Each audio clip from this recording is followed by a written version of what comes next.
El mundo que conocemos está sufriendo grandes cambios. La tecnología y la ciencia están transformando nuestras vidas con gran rapidez y a veces el ritmo del cambio puede desorientarnos. Las innovaciones utilizadas con sensatez pueden abrirle la puerta a una era de extraordinarias oportunidades. Semejante revolución alimenta la creatividad de hombres y de mujeres por todo el globo terráqueo.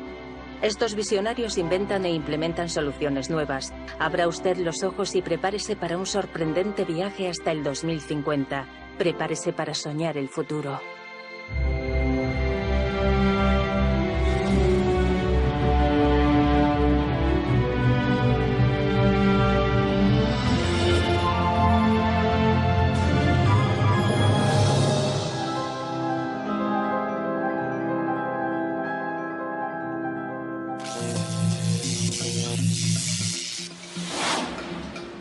A principios del siglo XXI, nuestro planeta está más iluminado que nunca. Cerca del 85% de nuestra energía proviene del combustible fósil. Abastece nuestros hogares, transportes y fábricas. La demanda se dispara vertiginosamente por todos lados. Y para el 2050, cuando la población mundial supere los 9.000 millones, nuestra necesidad energética se duplicará.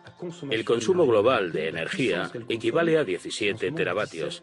Es decir, a 17 billones de vatios diarios. Cada 15 segundos extraemos el petróleo equivalente a una piscina olímpica y las reservas se agotan. Imagina que estás en una bañera con goteras. En lugar de arreglar las fugas, abres el grifo para llenar la bañera. Es completamente absurdo. El gas y el carbón son también limitados. Quiero entender cómo se desenvolverá la economía a largo plazo. ¿Cuántos recursos tendremos disponibles en un futuro? ¿Cómo podemos proteger el planeta mientras mantenemos la máquina funcionando? Necesitamos energías limpias y renovables. Recibimos 6.000 veces más energía del Sol de la que consumimos anualmente. La transición energética es una ingente tarea y uno de los mayores desafíos a los que sin duda alguna se ha enfrentado la humanidad. Creo que tenemos razones para ser optimistas. La solución total está en nuestras manos. Dominar la energía. Este asunto se ha tratado en incontables películas durante años y se han considerado todas las opciones, incluso las más descabelladas.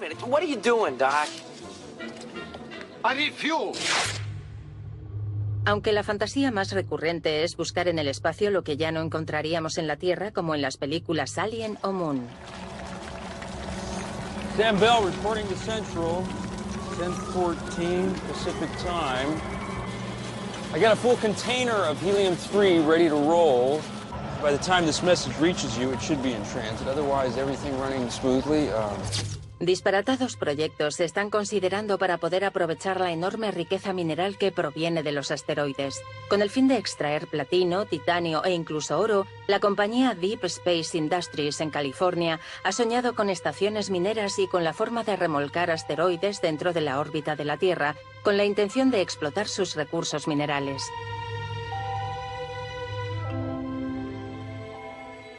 Pero todo esto es todavía ciencia ficción. Es en la Tierra donde debemos soñar con nuestro futuro. La clave para poder potenciar los sistemas de conversión está en concentrar la fuerza del Sol. El petróleo es el corazón de la industria petroquímica. Tiene que ser transformado en algo que pueda ser utilizado. Y las microturbinas de viento son el mejor ejemplo que puedo poner. Solamente puedes recoger energía durante el día cuando hace sol. Puedes recoger energía durante un día de viento, pero la gente necesita electricidad durante las 24 horas del día.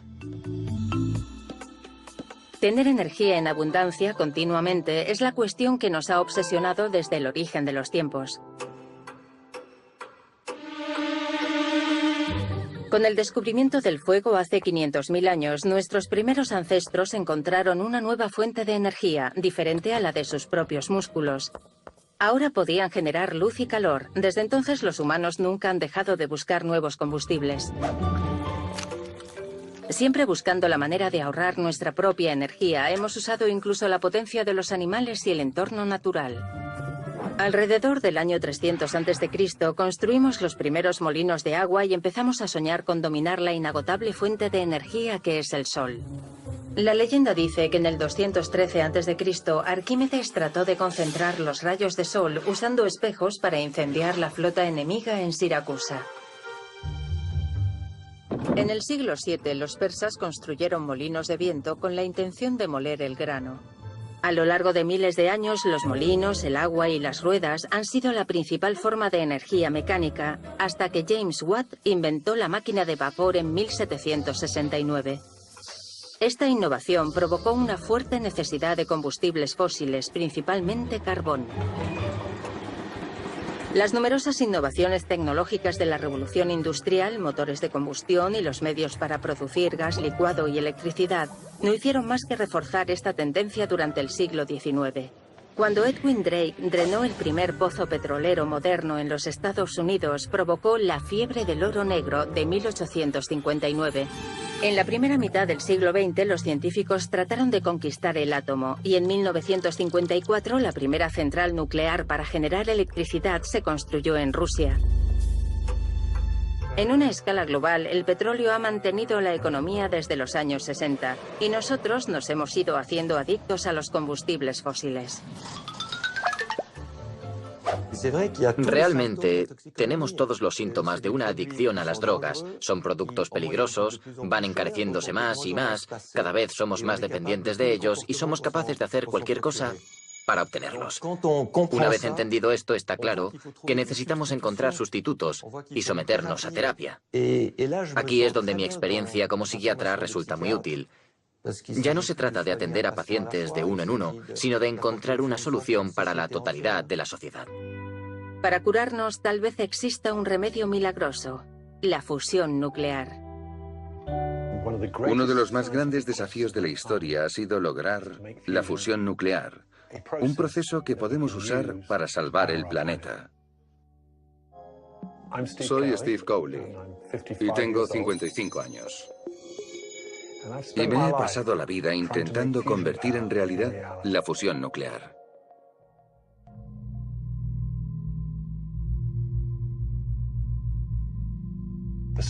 Las estrellas son una fuente de energía. Absorben los núcleos de los átomos y los mezclan para crear núcleos más grandes. El Sol, por ejemplo, absorbe el hidrógeno y lo transforma en helio. Por esa razón brilla. Si pudiésemos hacer lo mismo en la Tierra, sería una forma perfecta de crear energía. La fusión nuclear se ha estado estudiando durante más de 60 años y tiene una infraestructura compleja. El JET de Inglaterra es una de las instalaciones más grandes del mundo que se dedican a recrear el proceso que llena de energía a las estrellas. Dentro de este entramado de cables reposa un tokamak, un dispositivo de confinamiento en forma de donut que mide 6 metros de diámetro. Aquí tiene lugar la fusión de los núcleos del hidrógeno pesado a niveles de presión y de temperatura extremadamente altos. La reacción genera un exceso de energía que puede ser usada para producir electricidad. Para lograrlo, usarán el combustible de la fusión en forma de gas ionizado o plasma. Fíjate en eso. Dentro de ese recipiente, que contiene un enorme campo magnético, lanzamos unos 5 millones de amperios de electricidad que cuando se ponen a circular aumentan la potencia del campo magnético y se encogen cada vez más, dejan de tocar las paredes del dispositivo y convierten el campo de fusión en un anillo que gira sin tocar la pared. Una vez que hemos logrado eso, conectamos los calentadores y bombardeamos el plasma, calentándolo desde los 10 millones de grados hasta los 100 millones, 200 millones o 300 millones de grados. En ese momento comienza a producirse la fusión. Aquí en el JET nos las hemos arreglado para mantener el campo de fusión a unos 2.500.000 grados continuamente, es decir, a unas 10 veces la temperatura de la zona central del Sol, para conseguir la fusión y unos 60 millones de vatios de energía de fusión. Es como meter el Sol en una botella. Pero para poder mantener ese sol embotellado sin que se apague, los científicos tienen todavía que vencer un enorme obstáculo: producir una reacción duradera. Este es el objetivo del ITER, construido en el sur de Francia. Para este proyecto, uno de los más ambiciosos en el campo de la energía, 35 países están uniendo sus esfuerzos para construir el tokamak más grande jamás diseñado, 2 veces el tamaño del de Jet. Lo interesante de este nuevo diseño es que no necesita calentarse a la manera tradicional para mantener la temperatura. Todo lo que tienes que hacer es añadir más campo de fusión y él solo continuará produciendo más energía de fusión, sin apenas entrada alguna de energía, tan solo la necesaria para seguir produciendo campos de fusión. Eso es como encender tu chimenea. Una vez que ya está encendida, solo tienes que añadirle más leña. No hay que encenderla de nuevo porque ya está ardiendo. Eso es lo que tenemos que conseguir. Y cuando lo logremos será uno de los hitos en la historia de la ciencia, porque será la primera vez que el ser humano haya dominado el proceso por el que se genera la energía. La gente se imagina que cuando te pones a trabajar con la física, te sientas en un escritorio con una hoja de papel en blanco delante. En mi caso, eso no es cierto. Hay que ponerse delante de la pizarra, luchando sin descanso con las ideas de otra persona. Su cerebro, el tuyo, las ideas de todos, y llega un momento en el que sabes que tienes razón, porque de alguna manera las matemáticas parecen explicarlo todo, y eso es música para mis oídos. Ya que al final de todos los cálculos, ves que esa es la forma coherente de pensar sobre un problema. Esos momentos son momentos dorados para mí.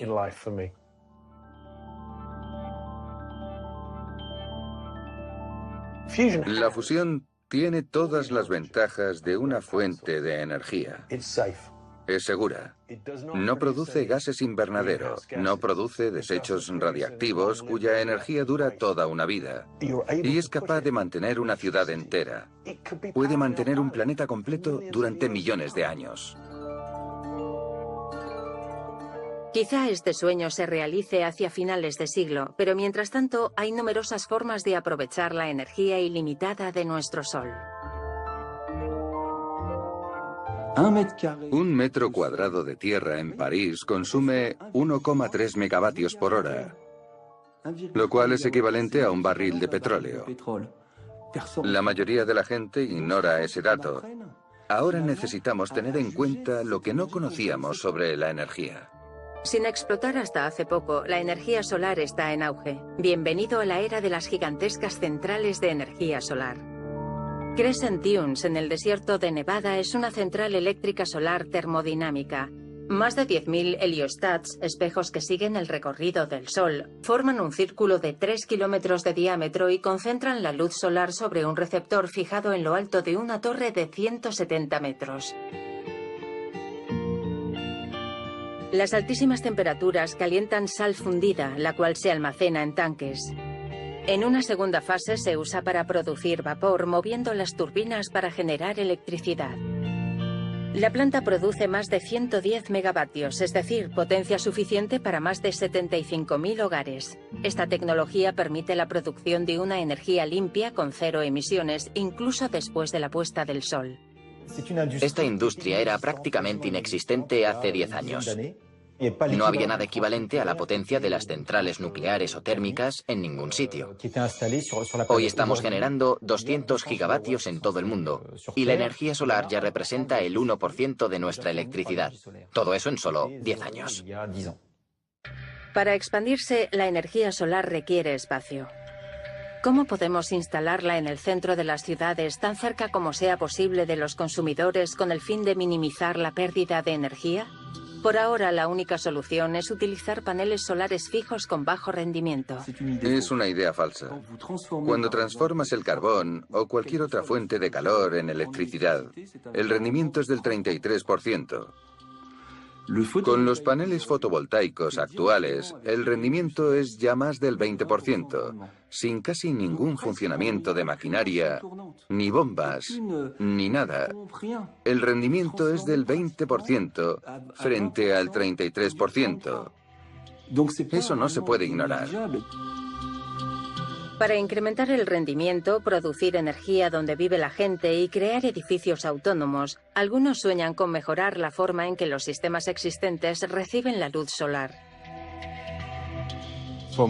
Para mí, un edificio es una máquina. Así que, ¿por qué no usar esa máquina para transformar la energía solar? Me llamo André Brossel y tengo una visión.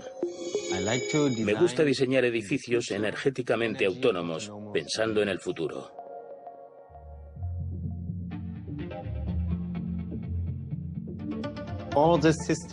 En una estación solar, por ejemplo, todos los sistemas pueden desplegarse.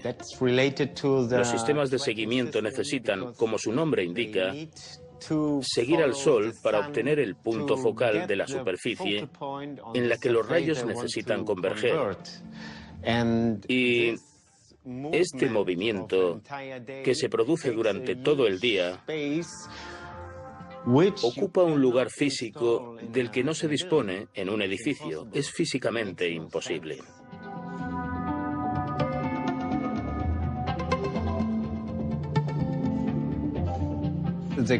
La clave para tener un sistema de conversión solar más eficiente está en concentrar la energía del Sol. Usando las propiedades ópticas de una esfera transparente llena de agua, André Brossel ha inventado un singular generador de energía solar combinando eficiencia y estética, llamado Roulemon. La idea es sencilla. La esfera funciona como una lupa, concentrando la luz solar hacia las células fotovoltaicas en el punto central. Este ingenioso sistema puede producir tanta o más energía como un panel solar tradicional, utilizando 4 veces menos espacio.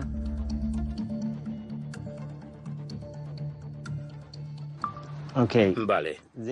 Este nos está arrojando 90 vatios de luz entrante, 2,4 voltios y 4,4 ohmios, 1 metro más atrás. Otra ventaja, la perfecta forma óptica de la esfera haría posible recoger energía solar incluso cuando estuviese nublado. Pero eso no es todo. No se necesita mover todo el sistema. El punto focal está siempre en la misma posición detrás de la lente. Viaja con el Sol. Así que solamente se necesita mover la célula para que lo capte. Las células están ubicadas sobre un raíl motorizado montado detrás de la esfera que sigue el recorrido del Sol durante el día. Usando células de alta tecnología diseñadas por la industria aeroespacial, este arquitecto ha logrado reducir significativamente la superficie del sensor sin alterar el rendimiento del sistema. He reducido este efecto al 1% de 1 metro cuadrado. Está muy claro porque la transferencia es muy alta. Así que este metro cuadrado produce la misma energía que un panel convencional mucho más grande.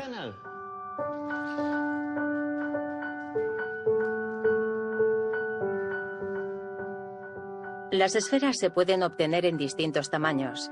En última instancia, la idea es integrarlos en paneles acristalados para construir las fachadas de los edificios del mañana. Imagínate un rascacielos con cientos de metros cuadrados de fachada y solo 100 metros de techo, de manera que si instalas un panel convencional ahí, no vas a llegar a cubrir ni el 20% del consumo del edificio, mientras que si cubres toda la fachada con esferas, puedes suministrarle energía a todo el edificio.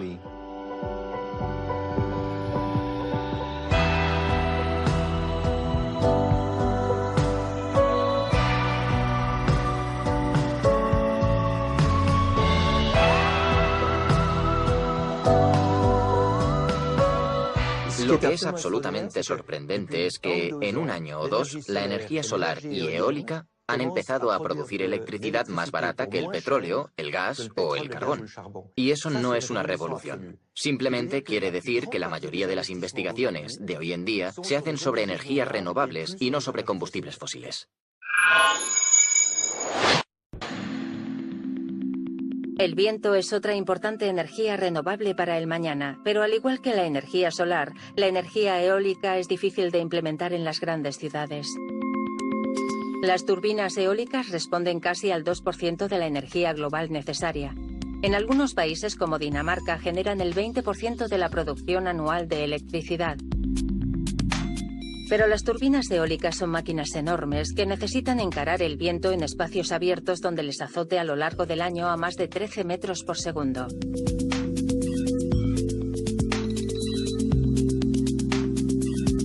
¿Cómo podemos implantar la energía eólica en todo el mundo? El día de mañana, 2 de cada 3 personas vivirán en ciudades colosales tales como Hong Kong. Todas las ciudades tienen algo en común. Están construidas para proteger a la gente de los elementos, lluvia, tormentas, vientos, etc. Las turbinas que necesitan vientos de 13 metros por segundo no tienen sentido allí. Mi nombre es Lucien, tengo 58 años. Y estoy intentando encontrar energías alternativas que todavía sean relevantes dentro de 50 años.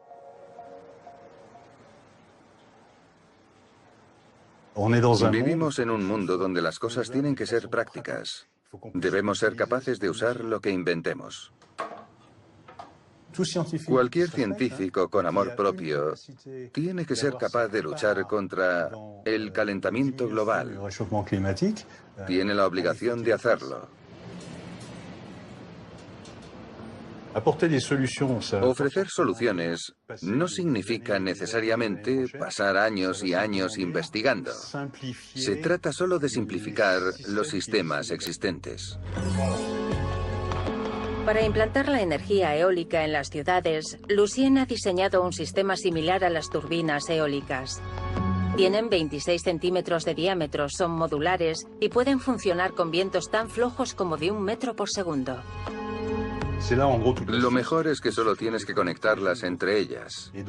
Cada turbina es de 26 centímetros de superficie, así que si usas 10 de ellas, al final tienes una hilera de 2,6 metros de turbinas interconectadas. Trabajando como una sola, estamos consiguiendo cubrir grandes superficies con dispositivos muy pequeños, produciendo enormes cantidades de energía. El diseño de estas microturbinas es particularmente ingenioso. El viento sopla a través de un cilindro, permitiendo a las turbinas funcionar en ambas direcciones sin tener el viento de cara, a diferencia de las tradicionales turbinas de 3 aspas. Estos artilugios moldeados en plástico y de una sola pieza son prácticamente indestructibles y fáciles de instalar. Yo siempre describo mi sistema de una manera muy simple. Comparadas con las turbinas tradicionales, las nuestras cuestan la mitad y producen 5 veces más energía con velocidades de viento muy bajas. Duran mucho más. Pueden durar 50 años, mientras que las turbinas convencionales duran de 15 a 20 años. Y el coste de producción de 1 kilovatio hora es entre 25 y 50 veces más barato. Este concepto de turbinas de viento urbanas extremadamente rentables se ha extendido ya por 45 países. En Hong Kong hay 60 instalaciones a día de hoy, pero aún están lejos de poder cumplir con la enorme necesidad de energía de la ciudad, sencillamente por el espacio disponible que existe. La energía producida por una instalación es suficiente para alimentar una vivienda de 2 plantas. Así que imagina 100 o 200 plantas.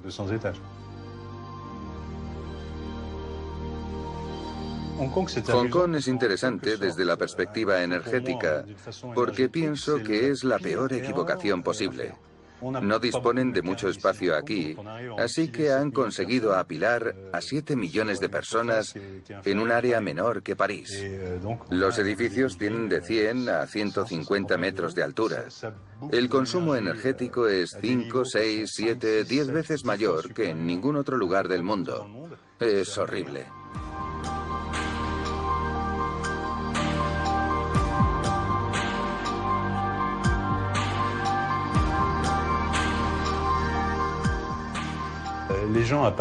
La gente paga sus facturas, pero aparte de eso, no tienen ni idea de lo que es la energía. La electricidad no es visible. En algún momento necesitarán entender el coste de esa energía, porque una vez que sean conscientes, tenderán a ahorrarla.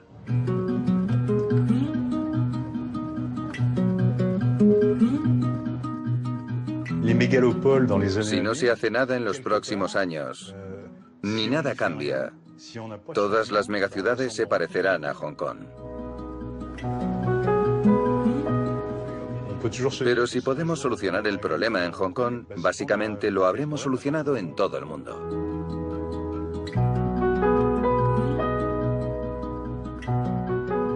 Algunos dicen que un drástico descenso en el precio del petróleo dañará gravemente el desarrollo de las energías renovables, pero creo que hay que verlo de otra forma. Hoy podemos valernos del petróleo barato para construir turbinas eólicas, paneles solares y plantas de biocarburante.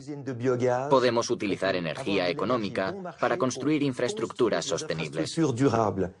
Esta es la dirección que necesitamos tomar para prescindir del petróleo. Debería servir para construir algo duradero, no para quemarse en un coche o en un horno.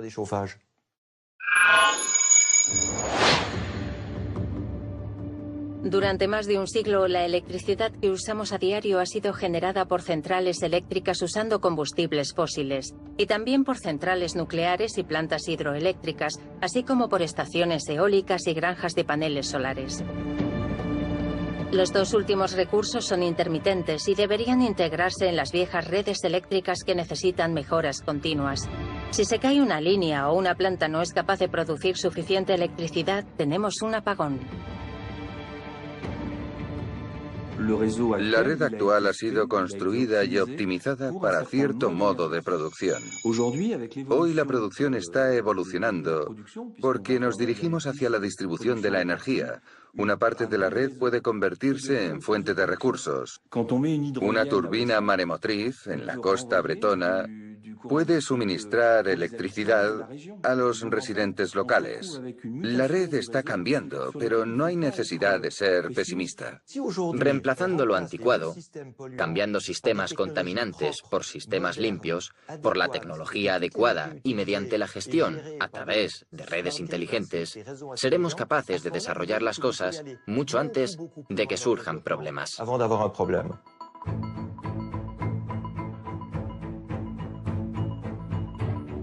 La idea de una red de distribución eléctrica inteligente o malla inteligente consiste en integrar novedosas tecnologías informáticas en cada parte de la red con la intención de optimizar la producción y distribución y ajustar los picos de demanda.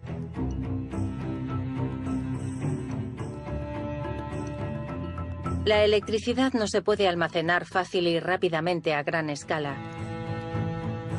Las tecnologías de redes inteligentes ajustan el suministro y la demanda en tiempo real a base de priorizar las necesidades de los consumidores.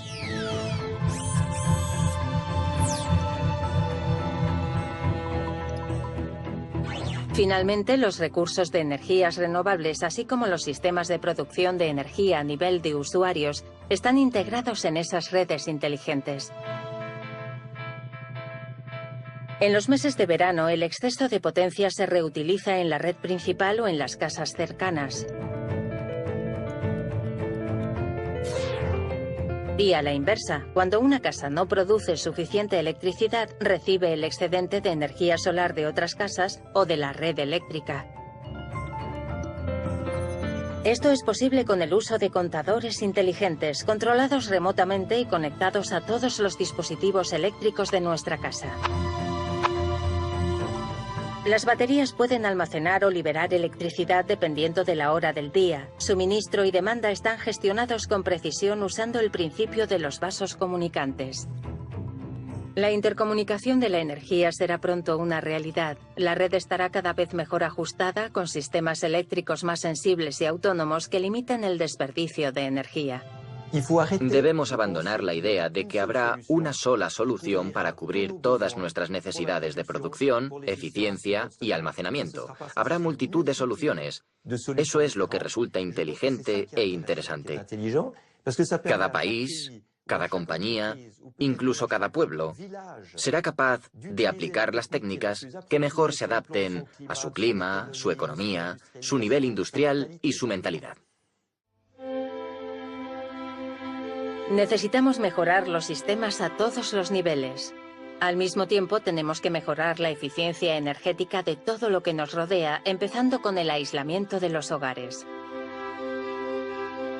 Pero el mayor desafío se halla en el campo industrial. El 36% de la energía mundial es consumida por el sector industrial.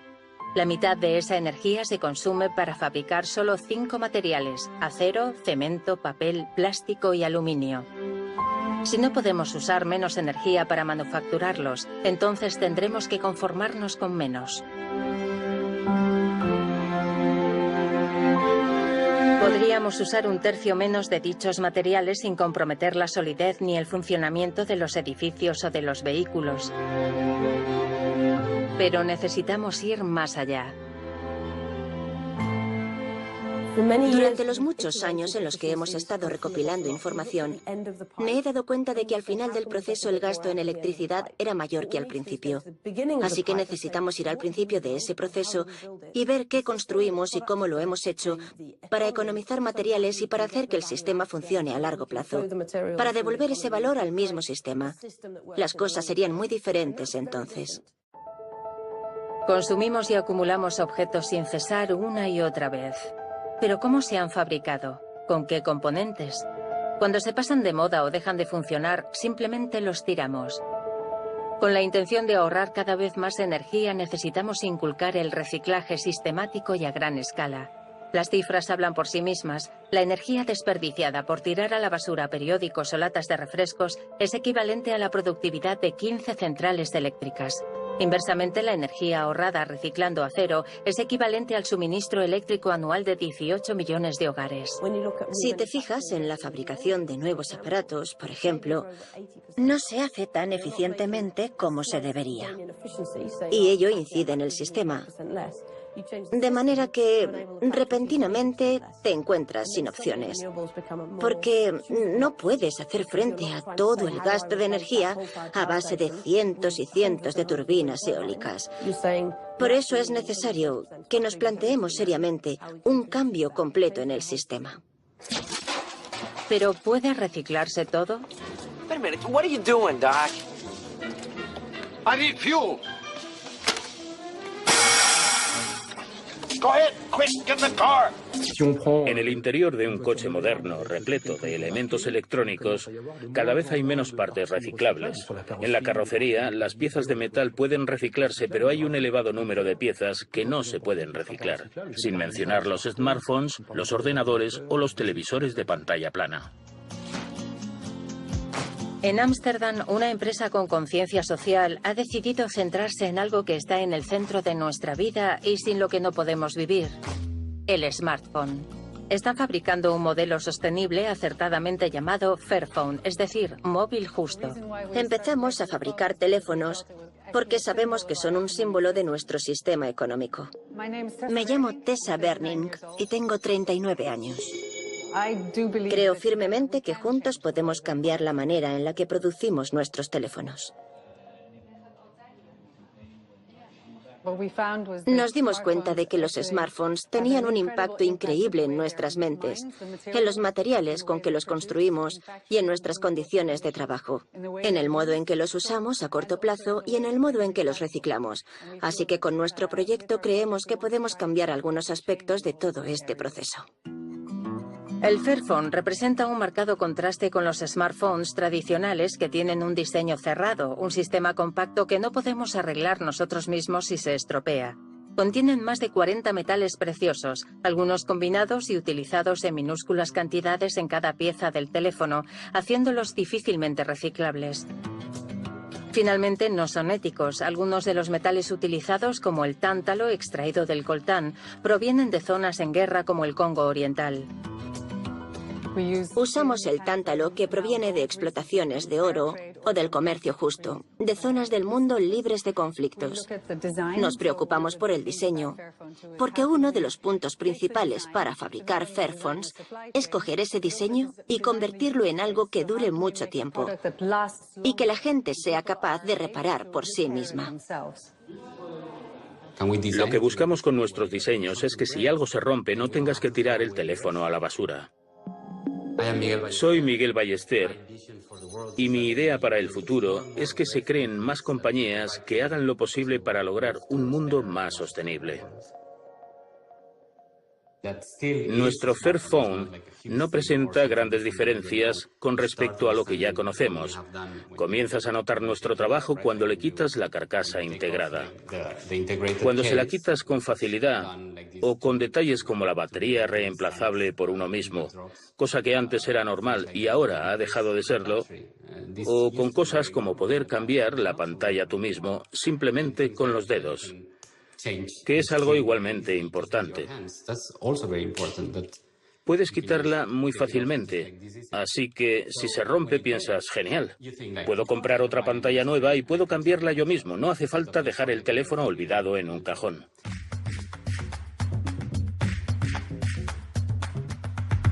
Es muy importante que podamos reparar los teléfonos nosotros mismos, porque incluso su reciclaje gasta mucha energía. Así que lo que podemos hacer a través del diseño del producto es conseguir un reciclaje más sencillo. No se trata de que un porcentaje de clientes mantenga el teléfono durante mucho tiempo. Se trata de que extiendan la vida del teléfono tanto como sea posible, y que eso ocurra con el teléfono como un todo, que pase de mano en mano, o con las piezas del teléfono o con los materiales que contiene, y que todo esté diseñado de manera que su valor pueda ir más allá del comprador, que se pueda reciclar y volver al principio de todo el proceso.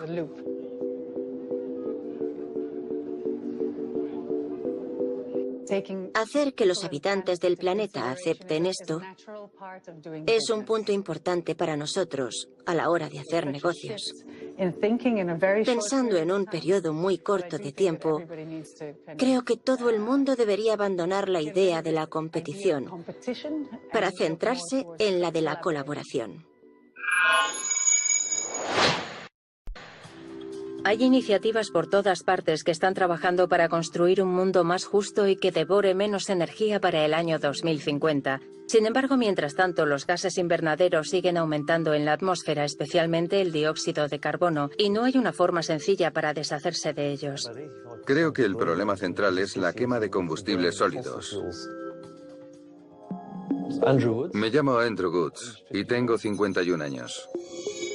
Reducir las emisiones contaminantes es el principal objetivo de una sociedad que, mientras tanto, tiene que seguir produciendo energía.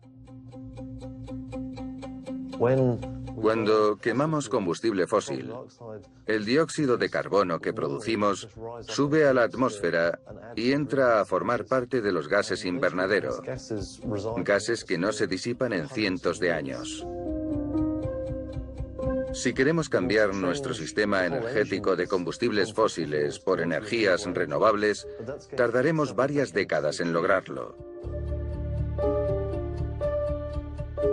La idea consiste en implantar nuevos procesos de producción donde las emisiones sean menores. Así que en vez de dejar que los gases invernadero lleguen a la atmósfera, lo ideal sería almacenarlos a nivel del suelo, licuándolos y enterrándolos en un acuífero a unos 2 kilómetros de la superficie, donde la porosidad de la tierra y la composición de ciertas rocas sería de gran ayuda a la hora de retener estos gases invernadero. Pero almacenar dióxido de carbono líquido dentro de las rocas implica unos cuantos problemas. Bombear el dióxido de carbono bajo tierra puede suponer algún problema, porque la presión puede provocar que contamine algún acuífero. Así que es necesario asegurarse de que no se escapa fácilmente hacia la superficie del lugar en el que lo inyectamos.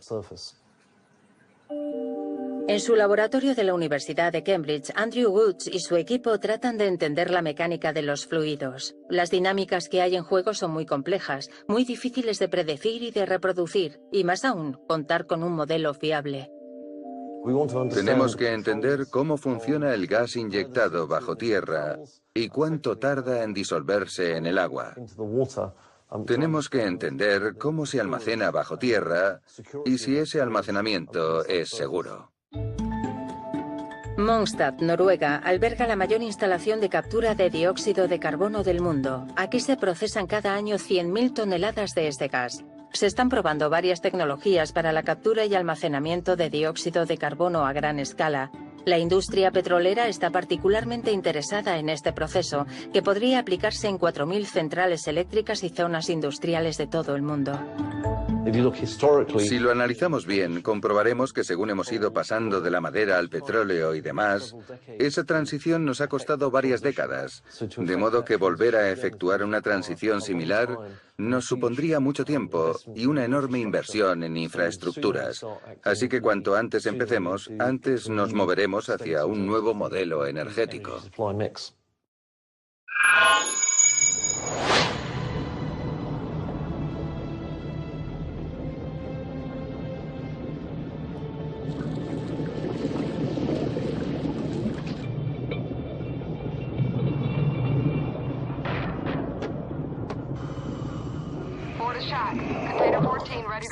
No hay ninguna necesidad de imaginarnos descendiendo al abismo para extraer hidrocarburos tal y como vemos en la ciencia ficción. El océano tiene mucho que ofrecer, los recursos de la energía azul en los que estamos empezando a reparar. El estudio de las algas pronto dará lugar a nuevos tipos de biocombustible.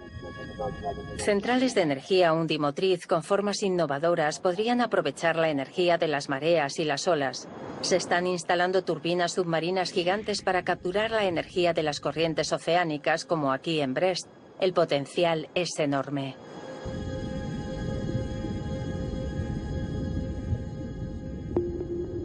Pero los océanos también proporcionan otra fuente de energía potencialmente ilimitada. Se llama conversión de energía térmica del océano, UOTEC, por sus siglas en inglés. El océano es la batería más grande del mundo, el sistema de almacenamiento de energía más grande. Me llamo Duke Hartman. Tengo 39 años y creo que el desafío de nuestra generación es conseguir la energía asequible y renovable.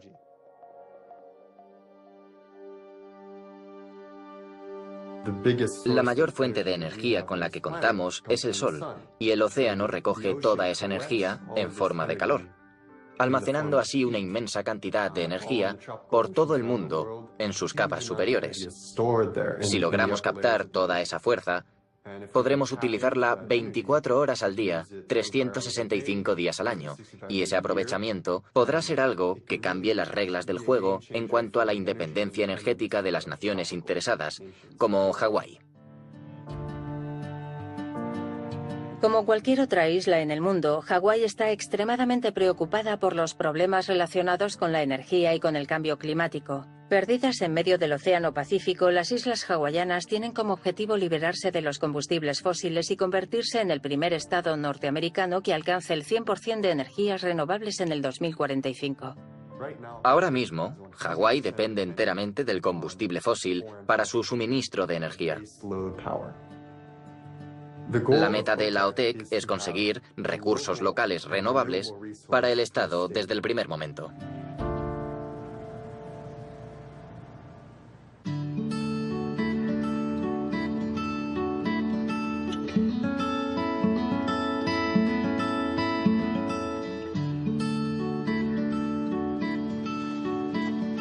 Lo que necesitamos hacer es montar circuitos de bombeo del agua de la superficie y de la profundidad. Necesitamos las dos, es decir, agua caliente y agua fría para obtener la energía del mar. Cuando bombeamos, entra agua en la planta. Es la fuente de calor que calienta los fluidos que se mezclan con el amoníaco, rebajando a su vez la temperatura de dichos fluidos, de manera que puedan hervir a la misma temperatura que el agua del océano. Como veis, el fluido se mueve simplemente con la temperatura de mi mano. Y en ese punto es donde empieza a funcionar la planta. El fluido se convierte en vapor a alta presión, que mueve una turbina que produce energía, y luego vuelve a la parte fría del sistema para condensarse en forma líquida y recomenzar el ciclo, de manera que nunca sale del sistema.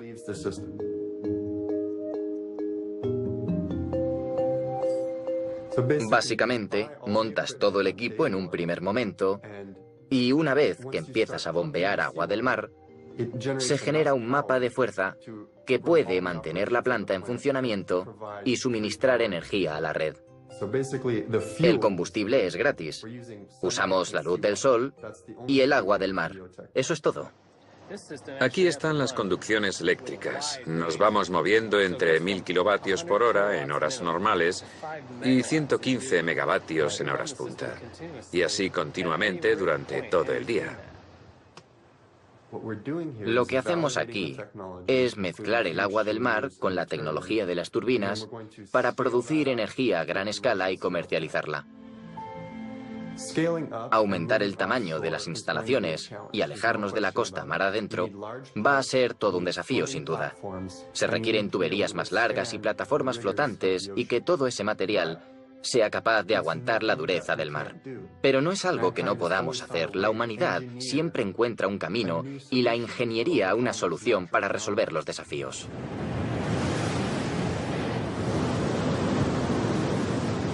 Sabemos que podemos producir 4 veces el equivalente a la demanda energética del mundo entero.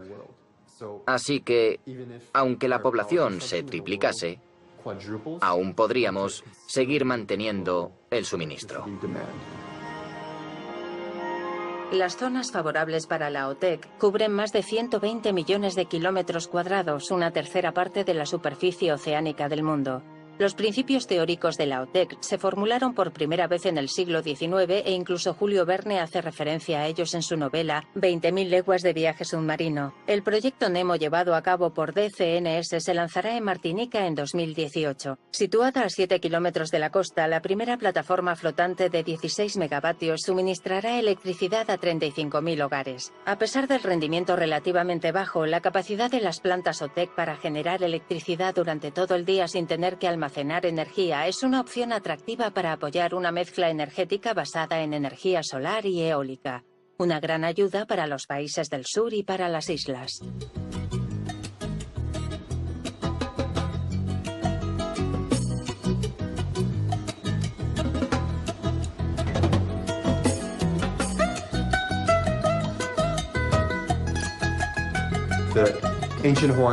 Tenemos que cuidar del planeta individualmente y como grupo.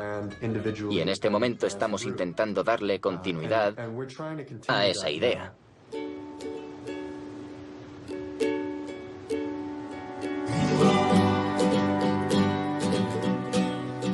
Tenemos que cuidar del mundo entero entre todos. Y eso significa responsabilidad. Una tarea que consiste en cuidar del entorno. Porque ahora nos hallamos en un punto de inflexión. Y si queremos que nuestros hijos disfruten del mismo mundo maravilloso que nosotros poseemos, tenemos que hacer un cambio drástico.